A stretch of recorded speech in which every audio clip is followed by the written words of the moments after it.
नमस्कार, मैं Bharat Sutar learning with BKS पर आपका स्वागत है। आज का हमारा टॉपिक है वो है राजस्थान के अजमेर के जो चौहान शासक है इनके बारे में है। इनके बारे में हम एक एक बात देखेंगे। इनकी उत्पत्ति कहाँ से हुई थी, प्रारंभिक शासक कौन कौन से रहे थे, इनके समय की विभिन्न घटनाएं हैं वो कौन कौन सी थी, सबके बारे में हम एक एक करके चर्चा करेंगे। सबसे पहले है इनको है अग्निकुंड से उत्पन्न बताया, यानी अग्निवंशीय बताया था। अग्निवंशीय है इनको पंडित गौरीशंकर हीराचंद ओझा।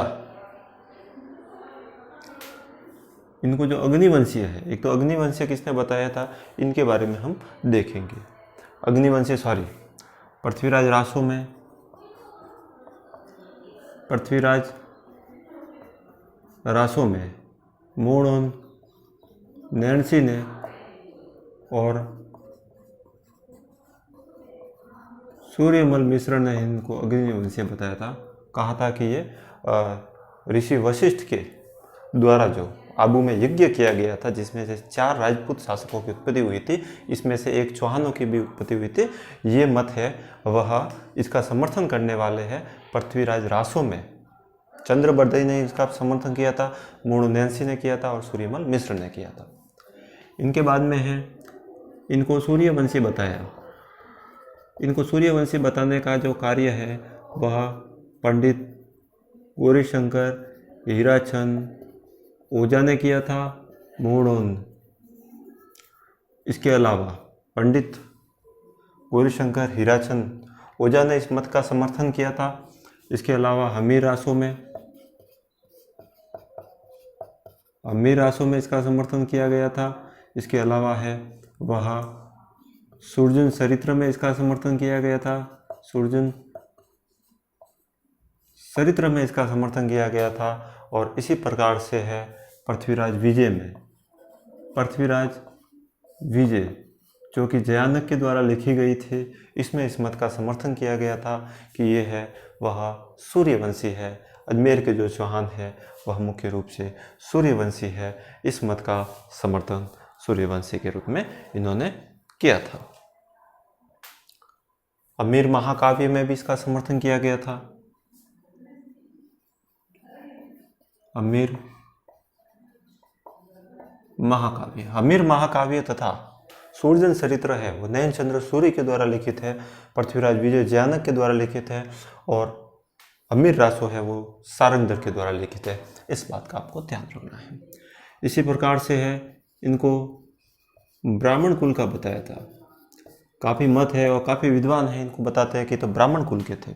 इनका जो समर्थन करने वाले थे, एक तो थे बिजोलिया अभिलेख के आधार पर, बिजोलिया अभिलेख के आधार पर एक तो दशरथ शर्मा ने और एक आपके गोपीनाथ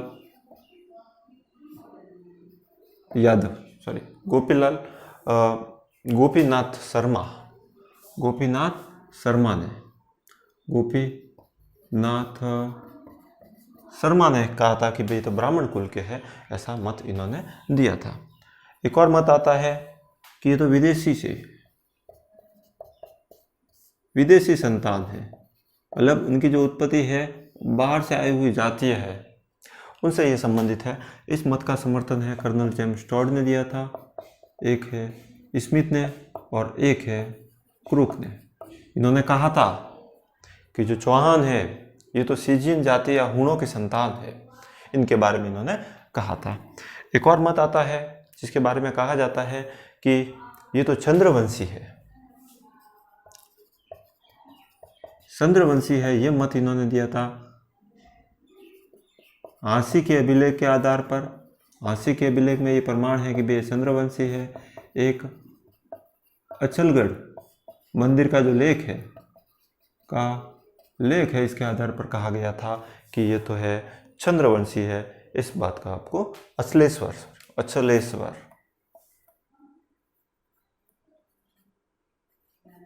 अचलेश्वर मंदिर के आधार पर कहा गया था कि ये तो चंद्रवंशी है। तो इस प्रकार से ये विभिन्न मत आ गए कि ये मत है कि ये चौहान है वो इस कुल के है या इस जगह के है, इसके बारे में प्रमुख जानकारी। इनके बाद में आता है इनका मूल स्थान कौन सा था। बात करते हैं इनके मूल स्थान की, जब बात करते हैं तो इनका जो मूल स्थान था वह सपाल दक्ष, जो कि वर्तमान में है सांबर कहा जाता है, ये इनका मूल स्थान था, मूल स्थान माना जाता है। इससे भी यदि पूर्व स्थान की बात करें, तो एक समय ऐसा आया था जब इनकी जो सीमाएं है वह अनंत गोचर प्रदेश, जो कि वर्तमान में देखा जाए तो सीकर क्षेत्र में पड़ता है, वहाँ पर इनका है वह चौहानों का राज था। ये इससे भी पूर्व प्रदेश है वो कहा जाता है। सपाल दक्ष सांबर को है इनका मूल स्थान कहा जाता है। और इनकी जो राजधानी थी वह थी छत्रपुर, जो कि कहा वर्तमान में है वह नागौर है, ये इनकी राजधानी हुआ करती थी। अब बात आती है मूल स्थान के बारे में है। अब दो ऐसे विद्वान थे जिसमें इनको बताया गया था कि ये तो है वह पुष्कर से, इनका जो मूल स्थान है वो पुष्कर है। एक तो है सुरजन चरित्र में कहा गया था, एक अमीर महाकाव्य में कहा गया था कि ये तो है वह पुष्कर से है, वह इनका जो मूल स्थान है वह पुष्कर है, वह कहा गया था ये इनका मूल स्थान है, ये कहा गया था पुष्कर। इनकी जन्मभूमि है वो पुष्कर कही गई थी। ये इनके जो मूल स्थान के बारे में है वो इम्पोर्टेंट बात आती है। अल छत्रपुर जो कि नागौर है, जो कि चौहानों की राजधानी हुआ करती थी, और ये मूल स्थान है सपाल दक्ष सांबर। इसके बारे में और ध्यान रखना है। इसके बाद में है एक मुख्य शासक के रूप में आते हैं वासुदेव चौहान। कहा जाता है कि वासुदेव चौहान ने प्रतिहारों के अधीन रहकर 551 ईस्वी के आसपास है वह सपाल दक्ष में है वह चौहानों की स्थापना की, चौहान साम्राज्य की या चौहान वंश की स्थापना है वो सपाल दक्ष के आसपास की थी। और इन्होंने सांबर झील का निर्माण करवाया। यदि बात करें सांबर झील के बारे में है तो खारे पानी की है, पर भारत की दूसरी सबसे बड़ी झील है। यहाँ पर जितना भी नमक उत्पादित होता है लगभग 8.7% है वो नमक यहाँ पर उत्पादित होता है।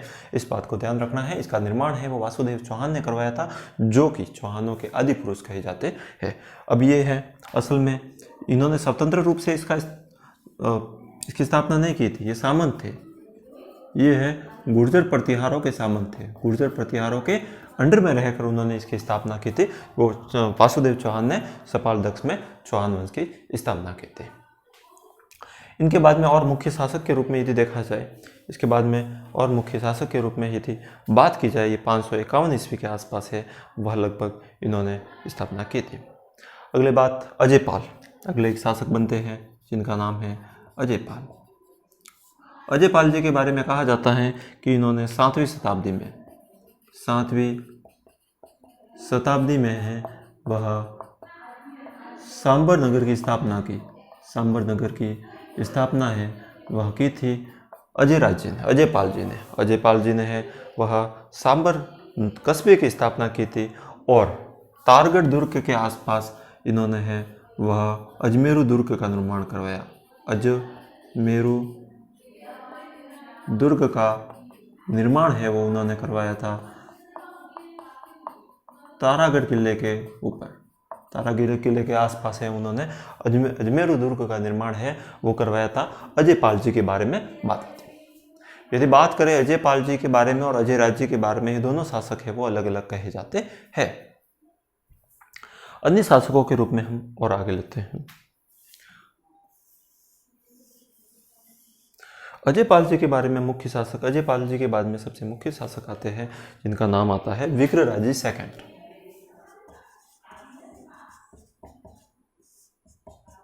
विग्रहराजी सेकंड के समय, तो विग्रहराजी सेकंड के समय इंपॉर्टेंट जो घटना हुई थी वो हुई थी, एक तो है विग्रहराजी के समय की जो महत्वपूर्ण जो जानकारी हमको मिलती है वह मिलती है हर्षनाथ के अभिलेख से हमको इनके समय के बारे में हमको जानकारी मिलती है इनके बाद में है विग्रराज्य को है, विग्रराज्य सेकंड है, विग्रराज्य सेकंड है। इन्होंने एक सालुक्य शासक थे मूलराज प्रथम, मूलराज प्रथम, मूलराज प्रथम जो कि सालुक्य शासक थे, इनको है वो उन्होंने पराजित किया था, पराजित किया। विग्रराज्य सेकंड के समय की जो जानकारी हमको हर्षनाथ अभिलेख में मिलती है, उन्होंने एक सालुक्य शासक मूलराज प्रथम को है उन्होंने पराजित किया था। इनको है इतिहास में मतंगा की उपाधि भी दी गई है, मतंगा की उपाधि है वो विग्रराज्य सेकंड को दी गई है। इस बात के बारे में आपको ध्यान रखना है। हर्षनाथ के अभिलेख में जो कि लगभग विग्रराज्य सेकंड के समय है, वो लगभग है वह 973 ईस्वी के आसपास का था। 973 ईस्वी के आसपास का जो है हर्षनाथ का अभिलेख है, इसमें विग्रराज्य सेकंड के बारे में हमको जानकारी है वो यहाँ से मिलती है। आगे हम और देखने का प्रयास करते हैं। विग्रराज्य सेकंड के बाद में एक और मुख्य शासक यहाँ पर आए थे, इनका नाम था गोविंदराज तृतीय।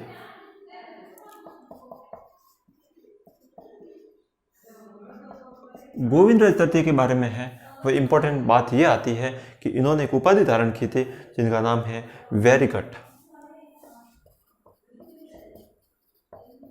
वेरीकट की उपाधि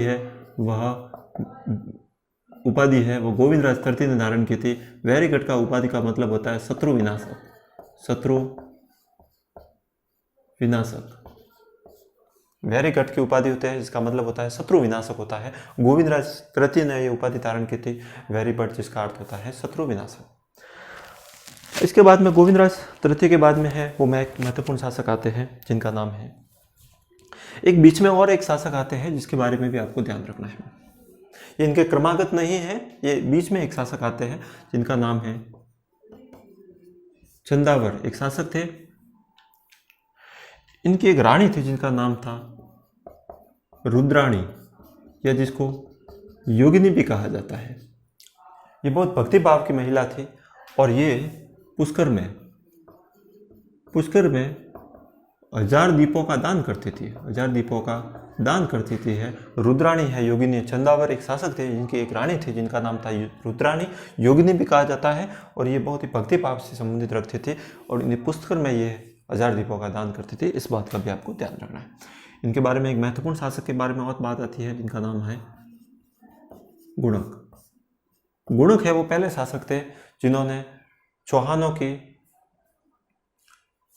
के वास्तविक शासक ये कहे जा सकते हैं, और बाकी जो पहले वाले शासक थे इन्होंने सामंत के रूप में, प्रतिहार चौहानों के सामंत के रूप में है शासन किया था। लेकिन ये स्वतंत्र रूप से प्रथम शासक जिन्होंने अजमेर की गद्दी पर है वो स्थापना की थी, स्वतंत्र रूप से पहले शासक है वो बने थे। बाकी सभी जो शासक है वो गुर्जर प्रतिहारों के सामंत के रूप में उन्होंने शासन किया था, जबकि गुणक है वो स्वतंत्र रूप से पहले शासक थे। इस बात का आपको ध्यान रखना है। इसके बाद में और शासक के बारे में हम देख लेते हैं। अजय राज्य आते हैं, मुख्य शासक आते हैं। अजय राज्य के बारे में देख लेते हैं।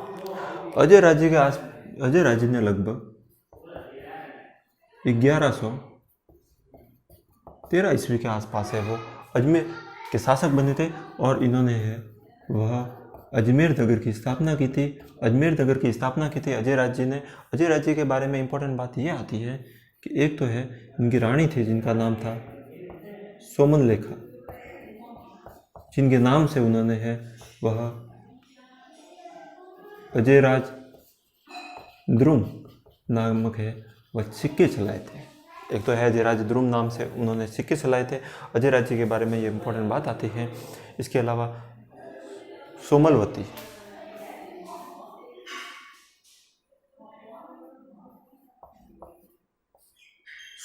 है जिन्होंने अजयराज द्रुम के नाम से इन्होंने सिक्के चलाए थे। अजय राज्य के बारे में एक इंपॉर्टेंट बात और आती है कि इन्होंने है वह मालवा के शासक नरवर्मन को पराजित किया था।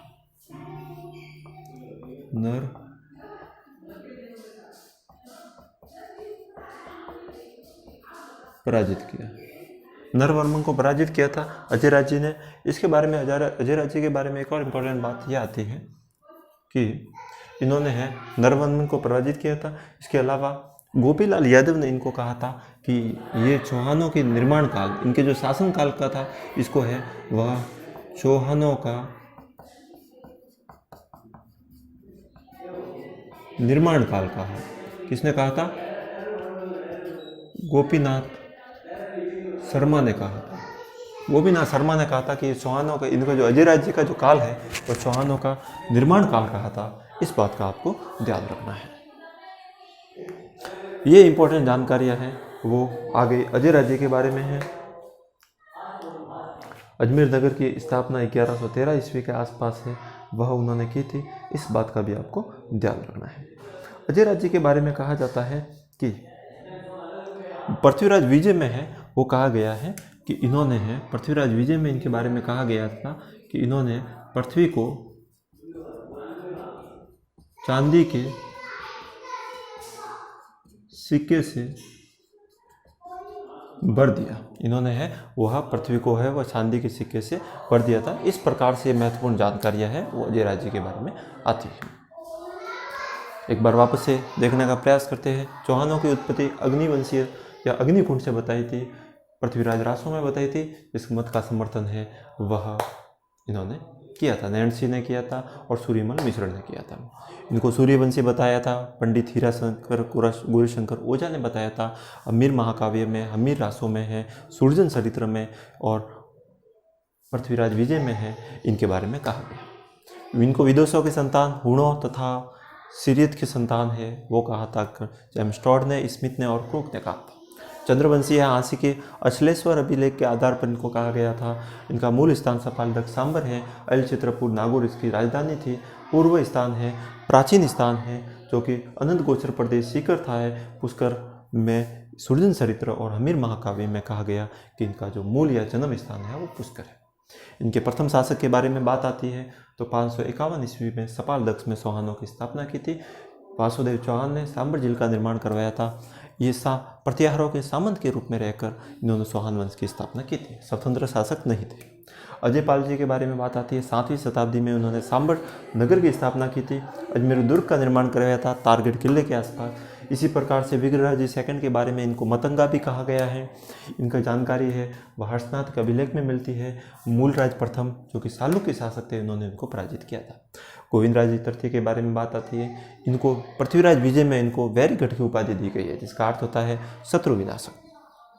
चंदावर एक प्रमुख शासक थे अजमेर के, जिनकी रानी थी रुद्राणी, जिसको योगिनी भी कहते हैं। ये पुष्कर में 1000 दीपों का दान करती थी।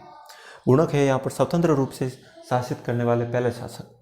अजय राज्य 1113 ईस्वी के आसपास अजमेर नगर की स्थापना की। सोमलवती जो कि इनकी रानी थी, जिनके नाम से अजय राज्य दुर्ग नामक सिक्के चलाए। नरवर्मन को पराजित किया था। चौहानों के निर्माण काल कहा था। गोपीनाथ यादव ने कहा था कि अजय राज्य का जो काल है वो चौहानों का निर्माण काल है। पृथ्वी को चांदी से भरने का भी इसमें प्रमाण है वो पृथ्वीराज विजय में मिलता है कि अजय राज्य ने चांदी से भर दिया था। तो इस प्रकार से ये अजय राज्य के समय की महत्वपूर्ण जानकारी है। अजमेर के चौहानों के संबंध में प्रारंभिक जानकारी है ये हो गई है। अब बात इसके साथ में एक और कर लेते हैं कि चौहानों की जो एक तो आती इष्ट देवी ये है जीण माता और इनकी जो कुल देवी है वह शाकंभरी माता। जीण माता जिनका मंदिर है वो रेवासा में आया हुआ है और इनकी जो कुल देवी है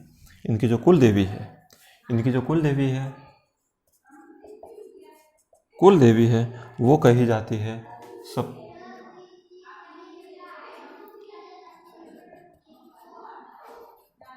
शाकंभरी माता। इस बात का आपको ध्यान रखना है। आने वाले नेक्स्ट वीडियो में हम और दूसरे शासकों के बारे में देखेंगे। धन्यवाद।